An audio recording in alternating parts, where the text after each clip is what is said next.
Livro de Jó, capítulo 15, versículo 1, está escrito: Então Elifaz, o temanita, tomou a palavra e disse: Será que um sábio daria respostas vazias? Será que encheria a si mesmo do vento leste? Argumentaria com palavras que de nada servem, com razões das quais nada se aproveita? Mas você destrói o temor de Deus e diminui a devoção a ele devida, pois o que você fala se inspira em sua iniquidade, e você adota a língua dos astutos. A sua própria boca condena, e não eu. Os seus lábios não testemunham contra você. Será que você é o primeiro homem que nasceu? Por acaso você foi formado antes dos montes? Será que você ouviu o conselho secreto de Deus e detém toda a sabedoria? O que você sabe que nós não sabemos? O que você entende que nós não entendemos? Seja muito bem-vindo. Essa é a continuação à série de vídeos que nós estamos fazendo sobre a história de Jó, uma história rica de um homem que realmente viveu e que tem muito a nos ensinar sobre confiança no Senhor, sobre integridade, sobre justiça e fidelidade a despeito das adversidades.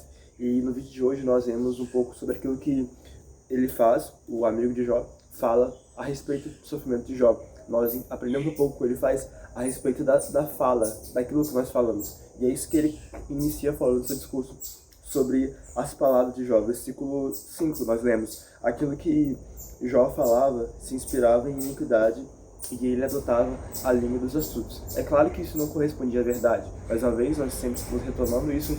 Os amigos de Jó tinham a tendência a entender a vida como aquilo que nós fazemos, nós iremos colher, quando na verdade nem sempre é assim, porque o caso de Jó é um exemplo claro disso. O de Jó, alguém justo, reto, íntegro, que vivia na integridade, temia a Deus, fazia tudo isso de bom, mas colheu coisas más, porque não cabia a ele aquilo que estava acontecendo a ele de fato. Então, a mentalidade que os amigos de Jó tinham era a mentalidade errada, mas ainda que seja uma mentalidade errada, certamente tem coisas a nos ensinar, porque ele faz aqui, vai nos falar sobre as palavras que nós falamos. E eu pergunto a você, qual é a qualidade daquilo que você fala, daquilo que você está expressando? Porque Jesus também ensina que a boca fala daquilo que o coração está cheio. Então, aquilo que nós vamos nos alimentando, aquilo que nós vamos consumindo, podemos colocar no dia de hoje na internet, nas redes sociais, aquilo que nós estamos deixando entrar pelas portas do nosso coração, da nossa alma, vai moldar também a forma que nós iremos falar e expressar no nosso coração, expressar nossos sentimentos. Ele nos ensina uma palavra-chave aqui sobre isso, que a boca do ímpio, a boca do insensato, vai revelar a sua insensatez. Então, para que nós não sejamos pessoas insensatas, pessoas tolas, nós precisamos buscar a sabedoria, que nós temos falado isso em 2, 3 vídeos já, buscar o verdadeiro entendimento que só está em Deus. E assim, buscando essa verdadeira sabedoria, buscando uma vida humilde, sim, uma vida justa, íntegra, reta, como o caso de Jó, que não necessariamente é uma blindagem contra adversidades, mas não é aquilo que vai invalidar as adversidades, mas é aquilo que vai nos proteger, que ainda que nós passemos por momentos difíceis, nós permaneceremos fiéis, permaneceremos firmes, porque a nossa força não está em nós, mas está em Deus que nos sustenta.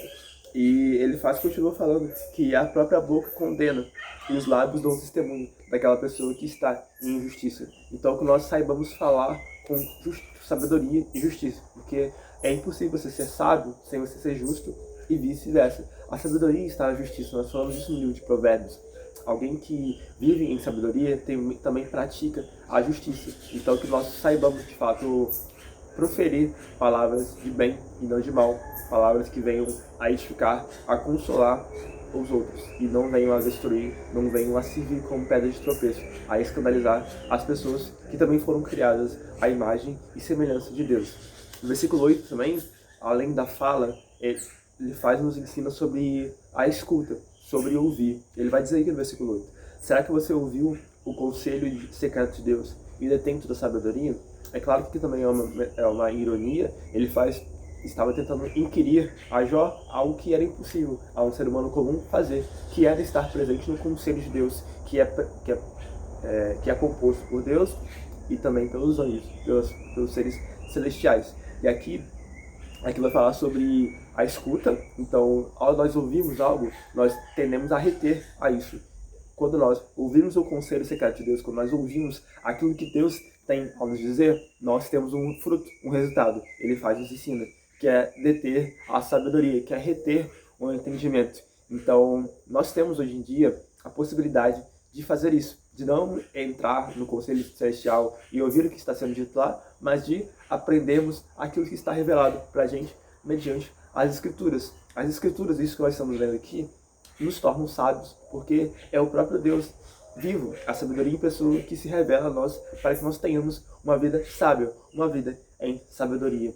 Então que nós sigamos o conselho de Elifaz. É claro que ele falava isso contra Jó, mas nós podemos tornar aquilo que era ruim para Jó em algo bom para a gente, que é seguir o modelo de alguém que busca a sabedoria em pessoa, que busca ouvir o conselho divino, e assim nós retemos o conhecimento, retemos o entendimento e vivemos a vida de justiça, integridade e sabedoria, de fato, uma sabedoria genuína. Continuemos, versículo 20. Agora nós falaremos sobre a injustiça, mais uma vez sobre a impiedade. O ímpio é atormentado todos os dias, no curto número de anos que se reservam para o opressor. O som dos horrores está nos seus ouvidos, na prosperidade lhe sobrevém o destruidor. Não crê que possa escapar das trevas, e assim que a espada o espera. Anda vagando em busca de pão, dizendo: onde está? Bem sabe que o dia das trevas está perto.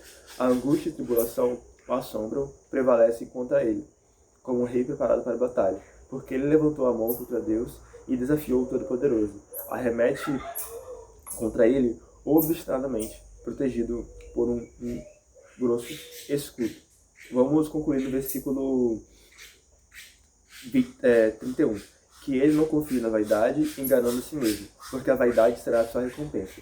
Esta lhe chegará antes da hora, e o seu ramo não reverdecerá. Será como a videira que perde as uvas ainda verdes, como a oliveira que deixa cair a sua flor. Porque a companhia dos ímpios será estéril, e o fogo consumirá as tendas do suborno. Concebe o mal e dão à luz a iniquidade. O coração deles só prepara enganos. Injustiça. Essa é a palavra-chave que nós estamos lendo aqui. São as pessoas que praticam a justiça, que vivem na impiedade. Elifaz estava atribuindo isso ao caráter de Jó. E nós sabemos que isso é uma falácia. Jó não era um homem injusto, mas aquilo que eles entendiam, Jó tinha praticado uma injustiça para estar colhendo coisas ruins assim. E nós podemos aprender aqui com a fala de Elifaz sobre aquilo que o ímpio realiza e aquilo que ele colhe, para que nós não façamos isso e também soframos a mesma coisa que os ímpios, que as pessoas ruins sofrem, que é ser atormentado, versículo 20. Ser atormentado todos os dias para aquilo que se reserva para o opressor. E isso também nós vemos no livro de Provérbios, quando nós falamos sobre a vida justa, a vida sábia. Alguém que cumpre princípios tende a receber as bênçãos decorrentes desses princípios. E nós podemos sim buscar uma vida alicerçada em princípios, fundamentos, para que nossa vida seja digna, seja relevante. E assim nós não sejamos como um ímpio que não tem um fundamento sólido para a sua vida. Que quando ao realizar uma vida de jogo duplo, por exemplo, uma vida que é sem um sólido fundamento, certamente ao vir a primeira tribulação, uma primeira dificuldade, o ímpio não vai subsistir, porque ele não possui em si mesmo um caráter firme, um caráter sólido, um fundamento que o vá torná-lo íntegro, resiliente até o final. E é sobre o final que nós iremos concluir também no vídeo de hoje, sobre permanecer fiel até o fim, sobre a coisa mais importante ser o final das coisas e não o seu início, como nós lemos também no livro de Eclesiastes. E aqui ele faz um contraste, posso dizer que esse trocadilho ele faz um contraste entre o justo e o íntegro. A gente pode fazer esse contraste. Entre o injusto e o íntegro. O injusto é aquele que ele faz aqui, traz esse detalhe. Ele é a vaidade, a sua recompensa é uma coisa vã, assim como nós vemos também em Eclesiastes, e também a sua vida é como uma videira que perde as uvas ainda verdes. É uma vida infrutífera, uma vida que não é prolífica, uma vida que não é relevante. Ao passo que o justo, nós vemos isso em Salmos também, é como uma oliveira, é como uma árvore plantada junto ao ribeiro das águas que vai frutificar a tempo oportuno. Porque essa é a característica do justo, frutificação. Que nós possamos então ser pessoas frutíferas, que não venhamos a conceber o mal. No versículo 35 vai falar aqui, e dar à luz a iniquidade. E o nosso coração não seja só para preparação de enganos, mas vocês lembram que nós iniciamos o vídeo de hoje falando sobre o nosso coração, sobre aquilo que nós estamos alimentando o nosso coração, ser expresso em nossas palavras, em nossas ações, em nossa conduta e em nossas atitudes. Então, que nós sejamos pessoas mais sábias, pessoas que venham praticar a justiça, porque assim, de fato, é a vontade de Deus, nosso Criador, e também é aquilo que nos torna pessoas mais sábias, justas, íntegras, que ainda que nós soframos como jovens, nós permanecemos fiéis, permanecemos fundamentados em um firme fundamento. Se esse vídeo te ajudou, não esquece de curtir, comentar, se inscrever, compartilhar. Vocês podem perceber que hoje estou em um cenário diferente daquele que eu estou acostumado a gravar vídeos, mas é para expressar o meu compromisso em estar aqui todos os dias gravando, ensinando e também aprendendo com as escrituras e tornando também uma vida mais digna, relevante e uma vida que vale a pena ser vivida.